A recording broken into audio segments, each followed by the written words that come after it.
Naku po, bulilyaso yung parang tila nagkaisa, no?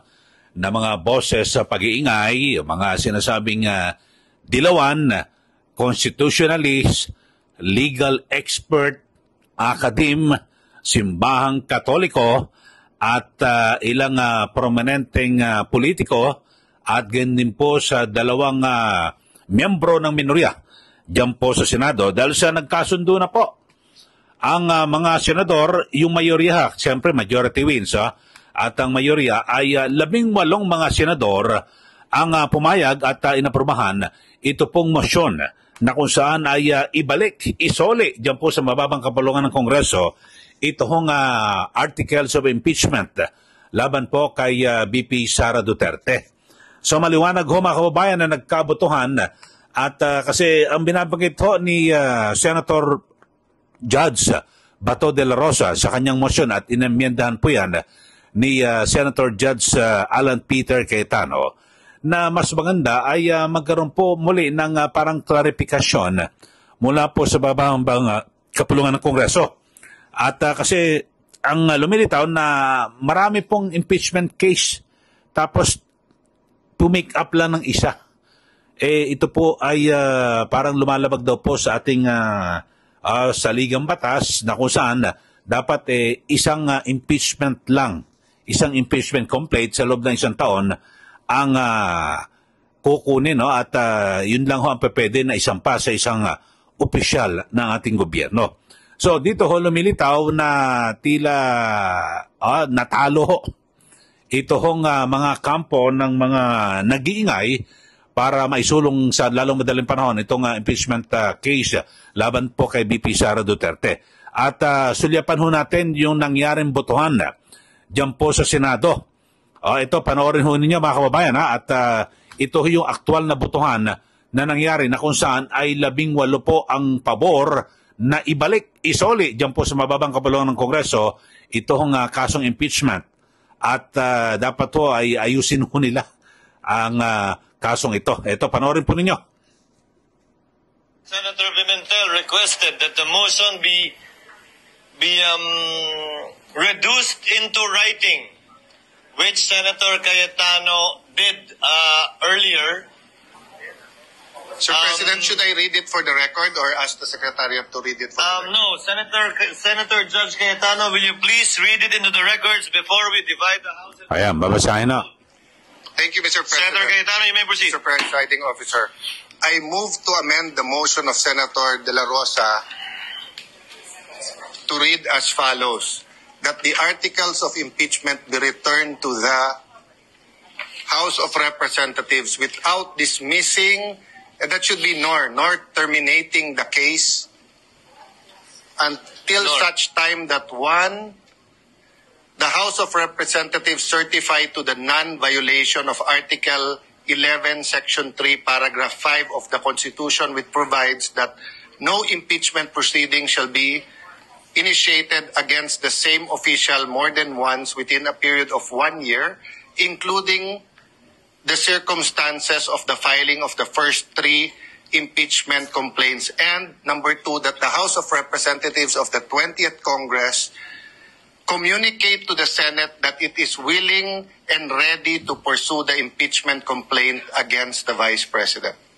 Having been restated in compliance with our rules, the presiding officer will now proceed to divide the House.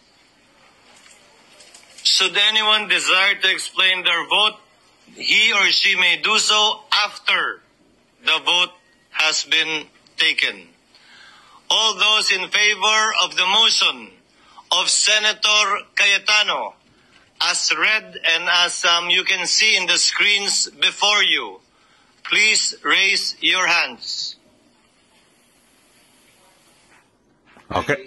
Okay, so yun po, no? At nagtaas ho ng kamay yung mga senador na pabor dito po sa motion para isole, ibalik po dyan po sa mababang kapulungan ng Kongreso ito hong impeachment case na ito laban po kay VP Sara Duterte.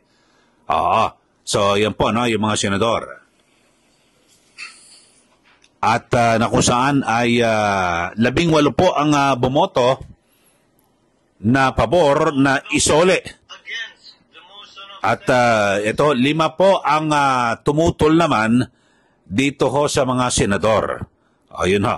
So, yun ho mga kababayan. At yan po ang, ang kaganapan dyan po sa Senado. So at least ngayon ay nakaliskisan na rin ho natin kung sino-sino po yung mga pwedeng, ito yung mga sabihin natin na kung saan ay magiging kakampi ni VP Sara Duterte. Gayun man ay siyempre papatapos na rin po yung kanilang termino, lalo na ho yung mga graduating na ho, mga kababayan. So ito ho ang sa 18 senador, ito yung 5 muna siguro na bumoto para wag pong isole o ibalik diyan po sa mababang kapulungan ng Kongreso ay ito hong sina Senators Coco Pimentel, Risa Ontiveros, Nancy Binay, Grace Poe, at Sherwin Gatchalian. Tandaan nyo itong 5 ito mga kababayan. At tayo mga papatapos na pag-graduate na sa Senado ay ito pong si Pimentel, Nancy Binay, si Pimentel, tumakbong kongresista sa Marikina, Olats, si Nancy Binay, nanalong mayor sa Makati, Grace Poe, graduate na rin po. At ang maiiwan ho dito sa 5 na bumoto ay itong si Ontiveros at Sherwin Gatchalian na magiging bahagi pa rin po sila ng 20th Congress. So may 2 na kaagad doon na maaaring nasa anay po ng oposisyon doon. At ang 18 na pumabor para ibalik po, i-remand. Ito hong kasong ito na impeachment laban po kay VP Sara, ibalik po sa House of Representatives ay itong sina Cayetano, Bato de la Rosa, Bong Revilla, Amy Marcos, JB Ejercito, Bongo, Loren Legarda, Robin Padilla, Jingo Estrada, Francis Tolentino, Joel Villanueva, Pia Cayetano, Lito Lapid. Nako, pumayag si Lito Lapid. Ano ito kandidato ito ng alyansa. At ganyan din po sina Cynthia Villar, ito, gagraduate na rin po ito, Mark Villar, Juan Miguel Zubiri, Rafi Tulpo, at Chis Escudero. So yun po, at 18 po ang bumoto na pabor na isole sa House of Representatives ito hong impeachment case na ito. At dahil sa ang binabanggit ho nila dito po sa motion na ito, ito po hindi po ito dinismiss o ibinasura ang impeachment case, kundi ay para ibalik lang ho diyan po sa mababang kapulungan ng Kongreso para tiyakin na tama.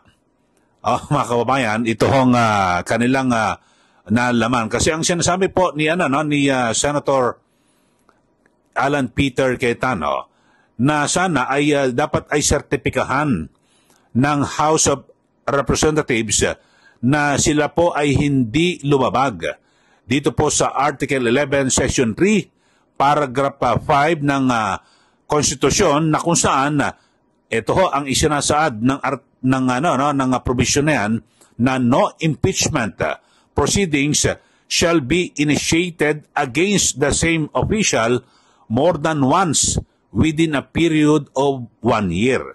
So yun ho mga kababayan, including the circumstances on the filing of the first 3 impeachment complaints. So yun po, naniniguro lang po ang mga senador na dapat sertipikahan at patutuhanan ng mababang kapulungan ng Kongreso na wala silang nilabag sa konstitusyon. Yun ho, kasi ang report ho ay 4 po yung impeachment complaint At di ba yung defense lawyer, yung defense team ni VP Sara Duterte nagrereklamo na 4 ang complaint tapos yung isa itinuloy diyan po sa Senado. So yun daw po ay paglabag sa Article 11 Section 3 Paragraph 5 ng Constitution na dapat to minsan lang po sa isang taon magpa-file ng kaso ng impeachment laban po sa isang opisyal tulad po ni VP Sara Duterte. At ganyan din ho, at nakapaloob dito sa motion ay ito pong House of Representatives ng 20th Congress ay communicates to the Senate that is willing, dapat ho ay magbigay ho ng pahayag ang 20th Congress, yung mga bago ho, kasama yung mga bagong halal, na sila po ay willing o handa at gusto na ipagpatuloy ito pong impeachment complaint laban po kay Vice President Sara Duterte. So yan po mga kababayan ang pinakabagong balita at idinitali lang po natin yung mga kaganapan at yung kanilang pinagbotohan. At matapos po ang botohan ay binigyan din po ng pagkakataon yung mga ilang senador na kung bakit ho sila bumoto na kung saan ay pumabor na isole diyan po sa mababang kapulungan ng Kongreso ito hong impeachment case laban po kay BP Sara Duterte. Kasi naniniguro lang din po ang mga senador tulad po ni nitong si Senator Alan Peter Cayetano at Senator Bato de la Rosa na tama at walang nalabag kasi kapag sinertipikahan po ng House of Representatives na wala kami nilabag, hindi labag yan sa konstitusyon, at least meron pang panghahawakan ang mga senador. At ang masaklap po rito mga kababayan, para po sa mga atat na ma-impeach o mahatulan sa impeachment trial, ito pong si BP Sara Duterte, mukhang mahaba po ang talagang dadaanang butas ko ito. Maraming butas. Talagang parang napakasikip butas ng karayom dahil sa kinakailangan yung 20th Congress dyan po sa mababang kapulungan ng Kongreso, kinakailangan magbigay din po sila ng pahayag na sila po ay willing at handa na ipagpatuloy ito pong impeachment case laban po kay BP Sara Duterte. At may mga senador din na nagbigay ho ng pahayag, ito pong si Senator Tolentino at Senator Padilla na kanilang iginigiit na hindi na dapat na tumawid sa 20th Congress ito hong impeachment case laban po kay BP Sara Duterte. Okay? So yan po, sa kabuuan, ulitin ko lang ho, yung pinag-usapan natin, yung naging kapasyahan, desisyon ng Senado, nagbotohan, 18 ang pabor na ibalik po o i-remand, ibalik ho sa mababang kapulungan ng Kongreso itong impeachment case laban kay BP Sara Duterte para tiyakin na walang nalabag sa konstitusyon at magbigay po sila ng sertifikasyon na walang nalabag sa ating saligang batas at yung 20th Congress ay kinakailangan magbigay ho sila ng pahayag na itutuloy po nila at willing ho sila na ipursige ito pong kasong impeachment laban po kay BP Sara Duterte. At siyempre, wala ho. Dito ho, sumatotal, mukhang hindi po nagtagumpay yung minorya sa pangunan ni Senate Minority Leader Coco Pimentel at Risa Ontiveros at sinamahan pa ho sila ng 3, itong sina Sherwin Gatchalian. Alam nyo na yung kulay ni Sherwin Gatchalian sa 20th Congress kasi andiyan pa siya. Si Risa Ontiveros, dalawa na lang sila matitira sa 5 bumoto dahil sa yung 3 na graduate na Coco Pimentel, Grace po at Nancy Binay. Okay? So yan lang po. Mag-subscribe na po kayo sa mga hindi pa ho nakakapag-subscribe at siyempre huwag niyo pong kalimutan na pindutin po yung buton, yung notification bell para kayo po ay laging updated dito po sa ating mga issue na pinag-uusapan. Okay, maraming salamat muli. Ito po si Ka Eli. Magandang araw po sa ating lahat.